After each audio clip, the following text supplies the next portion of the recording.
कांग्रेस से मुंह भंग हो गया, शशि थरूर बीजेपी में होंगे शामिल। केरल में सीएम बनाने की तैयारी में बीजेपी संसद में मोदी ने दिया था बड़ा इशारा। थरूर राहुल गांधी से मिले, लेकिन मंच पे ही खुल गई दोस्ती की पोल।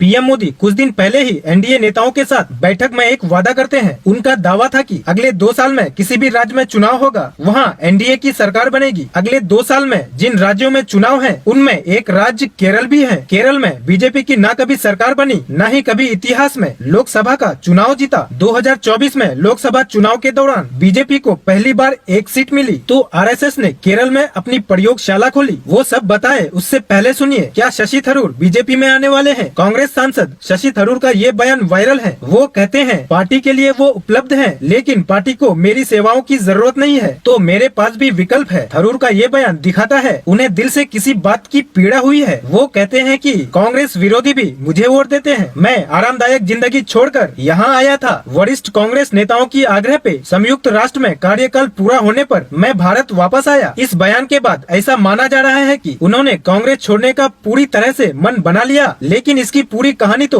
पीएम मोदी ने लिखी है। राहुल गांधी शशि थरूर को पार्टी में कोई जिम्मेदारी नहीं देना चाहती, इसका खुलासा भी कुछ दिन पहले ही हो गया था। थरूर युवा कांग्रेस की कमान संभालना चाहते थे, लेकिन राहुल गांधी ने उन्हें ये मौका नहीं दिया। केरल में बीजेपी के लिए आरएसएस ने पूरी तरह से पिच तैयार कर रही है। यही कारण है कि छोटे से राज्य में आरएसएस जरूरत से ज्यादा शाखा लगा रही है। लोकसभा चुनाव के बाद बीजेपी और आरएसएस की बड़ी बैठक भी केरल में हुई, लेकिन राहुल गांधी के साथ दिखने वाले कई नेता पीएम मोदी के फन क्लब में शामिल हैं, जिसमें एक नाम थरूर का भी लंबे वक्त से जुड़ा है। कब कब तारीख की वो दिखाएं, उसके पहले देखिए कैसे पीएम मोदी विरोधी नेताओं को अपने पाले में आने के लिए मजबूर कर देते हैं। अंदाज ऐसा है कि वो विरोधी नेताओं को भी सम्मान देते हैं। इसकी कई तस्वीरें हैं। ये तस्वीर कुछ दिन पहले की है, जब शरद पवार दिल्ली के एक कार्यक्रम में पीएम मोदी से मिले तो उनके लिए प्रधानमंत्री ने खुद कुर्सी लगाई, खुद पानी पिलाया, पूरा सम्मान दिया। तस्वीरें वायरल हो गयी। कुछ समय पहले कांग्रेस के अध्यक्ष मल्लिकार्जुन खड़गे के लिए भी पीएम मोदी ऐसा ही कर चुके हैं। सोनिया गांधी जब एक बार संसद भवन में ही मुलाकात करने पहुंची तो पीएम ने उन्हें भी सम्मान दिया। यही कारण है कि कांग्रेस में भारी संख्या में राहुल गांधी के साथ रहने वाले नेता भी मोदी के संपर्क में रहते हैं। कहते हैं कि शशि थरूर बीजेपी का हाथ कभी भी थाम सकते हैं। वो क्यों, ये भी समझिए। शशि थरूर 16 सालों से सियासत में है। वो डिप्लोमेट रहे और 2009 से कांग्रेस पार्टी के लोकसभा सांसद हैं। थरूर को राजनीति में पूर्व पीएम मनमोहन सिंह लेकर आए। मनमोहन सिंह के सरकार के दूसरे कार्यकाल के दौरान वो विदेश राज्य मंत्री और मानव संसाधन राज्य मंत्री का दायित्व भी संभाले हैं। मनमोहन सिंह सरकार में शशि थरूर की अपनी सियासती अहमियत होती थी। 2022 में कांग्रेस अध्यक्ष पद का चुनाव हुआ तो खड़गे के खिलाफ थरूर ने ताल ठोक दी। हालांकि कांग्रेस अध्यक्ष पद का चुनाव तो वो हार गए, लेकिन खड़गे की टीम से उनकी बगावत हो गई और यहीं से वो गांधी परिवार का विश्वास खो देते हैं। इसके चलते पार्टी में खुद को साइडलाइन मानते हैं। कांग्रेस में शशि थरूर यूं ही नाराज नहीं, बल्कि उसके पीछे कई और सटीक कारण है। शशि थरूर केरल से जीत के आ रहे हैं, जिसके चलते राज्य में अपने लिए सियासी मुकाम तलाशने की कोशिश में। ऐसे में उन्हें लगता है कि पार्टी संसद की गतिविधियों में उन्हें पीछे ढकेल रही है और राज्य के लिए भी उनकी कोई भूमिका तैयार नहीं हो रही है। राहुल गांधी से मुलाकात के दौरान थरूर ने अपनी भूमिका को लेके सवाल किया। इसके लिए केरल में अगले साल होने वाले विधानसभा चुनाव के लिए अपने चेहरे को पेश करना चाहते हैं, लेकिन कांग्रेस ने उन्हें आगे बढ़ाने के बजाय केसी वेणुगोपाल को अहमियत दे रही है। माना जाता है कि राहुल गांधी ने थरूर को कोई ठोस आश्वासन नहीं दिया। इस पे राहुल गांधी ने कहा कि कांग्रेस में चुनाव से पहले मुख्यमंत्री पद के उम्मीदवार की घोषणा करने की परंपरा नहीं है। थरूर युवा कांग्रेस की जिम्मेदारी संभालने को भी बेताब थे, लेकिन राहुल गांधी ने इस ऑफर से भी आनाकानी कर दी। इस तरह से मायूसी हाथ लगने के बाद शशि थरूर की बेचैनी बढ़ रही है और वो